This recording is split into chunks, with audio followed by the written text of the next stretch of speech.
የታወቀ ጠንቋይ ልጅ ነበርኩ። ጥንቆላ ኃይል የለውም፣ ኃይሉ ያለው በአላህ እጅ ነው። ይህ የቀልብ ዶክተር ድምፅ ነው። አልሐምዱሊላህ። ታካሚዎቻችን የሚድኑ በእኛ ኃይል እንዳይመስሎት በአላህ ኃይል ብቻና ብቻ ነው። ከቀልብ ዶክተር ዓላማ ውስጥ የአላህን ተአምር ማንገስ ዋነኛው ነው። በየጊዜው በቀልብ ዶክተር ታክመው መዳናቸውን ማመን እስከሚያቀታቸው ሲቃይ የተናነቃቸው ሲገልጹ የአላህ ተአምር ምን ያህል የገዘፈና ግልጽ እንደሆነ ያሳየናል። ከህመም ወደ ጤነኝነት፣ ከጭንቀት ወደ ደስታ፣ ከጨለማ ወደ ብርሃን፣ ካላሰቡበት ወደ ስኬት የደረሱት በአላህ ተአምር ቢሆን እንጂ። ልብ ለአላህ እጅ የሰጠና የተናነሰ ሲሆን ግልጽ ይሆናል። አላህም እንዲህ ይለናል፣ አላህን ትገነዘቡና በእርሱ ታምኑ ዘንድ በችሎታው ላይ ያስረጅ የሆኑ ግልጽ ተአምራቶችን ያሳያቸዋል። አልበቀራ። ኑ ባላህ ቃል ያላህን ተአምር እናግስ። ሕክምና ማግኘት ሲፈልጉ ይሄንን ሊንክ ይጫኑ።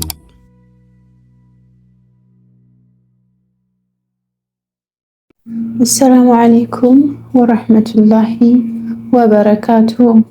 ውድና የተከበራችሁ የቀልብ ዶክተር ቤተሰቦቻችን እንደምን ከረማችሁ?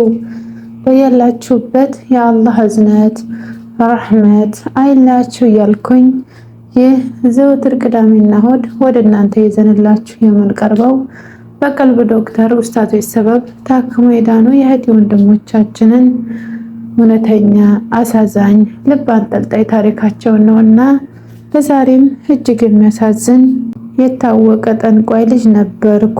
ጥንቆላ ኃይል የለውም፣ ኃይሉ ያለው በአላህ እጅ ነው። ከሳዑዲ አረቢያ ክፍል 6። ያ ድምፅ ለረሃቤ መድኃኒት እንደሆነ አወቅኩ።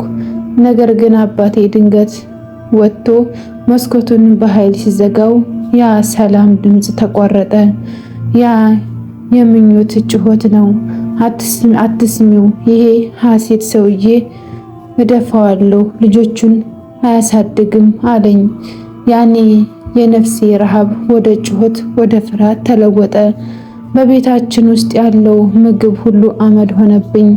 ነፍሴ ከፈጣሪዋ ጋር የምታወራበትን ቅጽበት ናፈቀኝ። የሚገርመው ግን ጅን እንደሚያግዘው ያወቅኩት የጓደኛ አባት በዛው ወር ይሁን በቀጣይ ወር ወደ አኼራ ሄደ።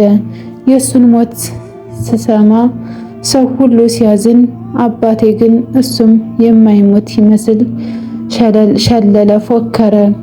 በቃ ከዛ ወቅት ኋላ ጸሎት በቤታችን ውስጥ የተከለከለ ኮንትሮባንድ ሆነ። አባቴ እኔ የማደርገውን ዱዓ ራሱ አይቀበለውም። ጸሎትሽ የቤት ውስጥ ጌቶችን ያስቆጣብናል ይለኛል። ስለዚህ እኔም ጸሎቴን መስረቅ ጀመርኩ።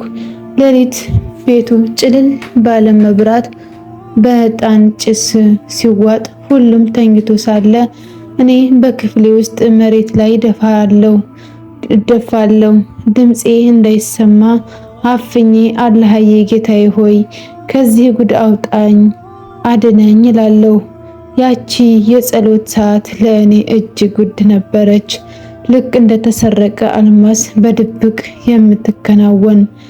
አንድ ጊዜ ግን አባቴ በድንገት ክፍሌን ከፍተው አልጋዬ ላይ ተኝቼ የነበረ ቢመስልም ነፍሴ ግን በዱዓ ውስጥ ነበረች።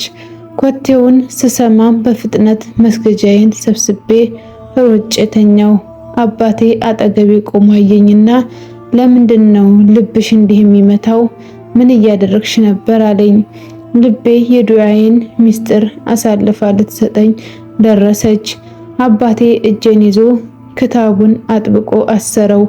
ሀድራ ማድረግ ያለብሽ እኔ በምሰጥሽ ቃላት ብቻ ነው አለኝ።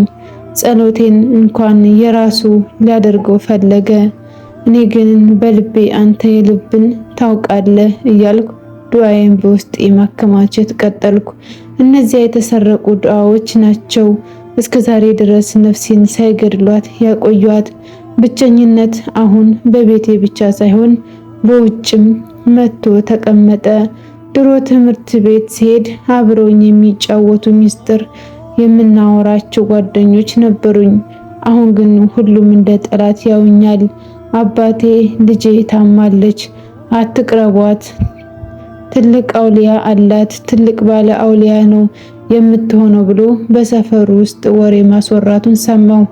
ሰዎቹ ሲያዩኝ ፊታቸውን ያዞራሉ፣ ይፈሩኛል። አንዳንዶቹ ደግሞ የጠንቋዩ ልጅ እያሉ በሽኩክታ ያወራሉ። እኔ ግን የታመንኩት በበሽታ ሳይሆን በአባቴ ያለ ስሜ ስም መስጠት ነበር። ጓደኛዬ አንድ ቀን ልታናገረኝ ስትሞክር እናቷ በኃይል ጎትታ ወሰደቻት። ከእሷ ጋር አትቀመጪ፣ እርግማኑ ይጋባብሻል ስትል ሰማሁ። ያኔ ዓለም ፊቷን እንዳዞረችብኝ ተሰማኝ። ጓደኝነት ብቻ ሳይሆን ሰብአዊነትም የራቀኝ መሰለኝ። በምድር ላይ ያለሁት እኔና አባቴ የፈጠረው ጨለማ ብቻ ሆንን። ይህ መገለል ግን አንድ ትልቅ ትምህርት ሰጠኝ። በሰው ላይ ተስፋ ማድረግን እንዳቆም አደረገኝ። ሁሉም ቢከዳኝም የማይከዳኝን አንድ አላህን ብቻ መፈለግ እንዳለብኝ አወቅኩ። የጓደኞቼ መራቅ ወደ ብቸኛው ጌታዬ እንድጠጋ ሰበብ ሆነኝ። በአባቴ ጥንቆላ ምክንያት ራሴን መጥላት ጀመርኩ። በመስታወት ውስጥ ራሴን ስመለከት የማየው ፊቴን ሳይሆን አባቴ ሊያደርገኝ የሚፈልገውን ጭራቅ ባለ አውሊያ ነበር።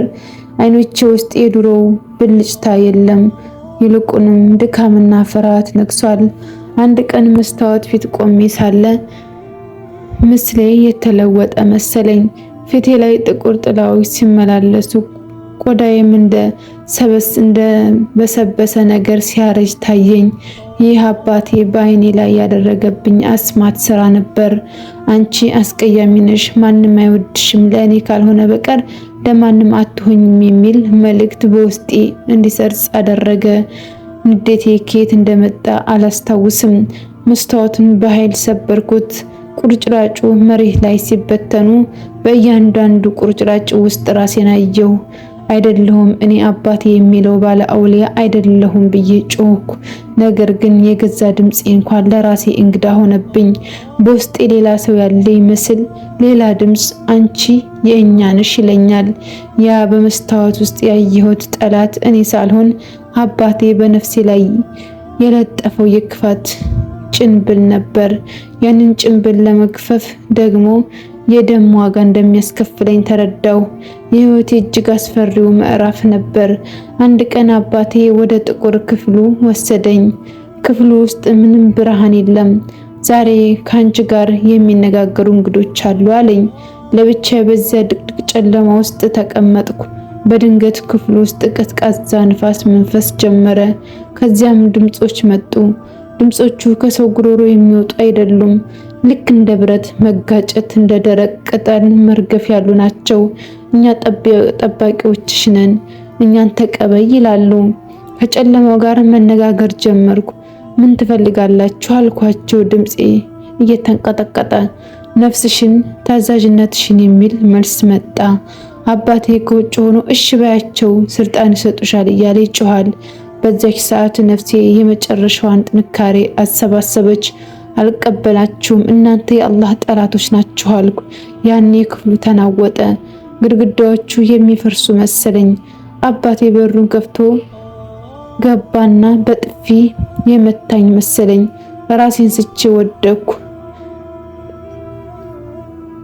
እድልሽን አበላሸሽው እያለ የሚጮኸው አባቴ ይመስለኛል። ያ ቀን የጨለማው ንግግር አብቅቶ ግልጽ ጦርነት የታወጀበት ቀን ሆነ። ከእንግዲህ አባቴም ሆነ የእርሱ መናፍስት እኔን በሰላም አይተውኝም። ከወደቅኩበት ስነቃ ፊቴ ተጣሞ ነበር። አንድ እግሬና እጅ አይሰራም ነበር። በቤታችን ውስጥ ያለው በሽታ የአካል ሳይሆን የመንፈስ ነበር።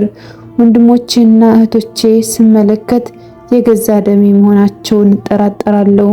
አባቴ በእነርሱ ላይ የዘረጋው የጨለማ መረብ አእምሯቸውን ደንዞ ስሜታቸውን ደርቆ እንዲቀር አድርጎታል።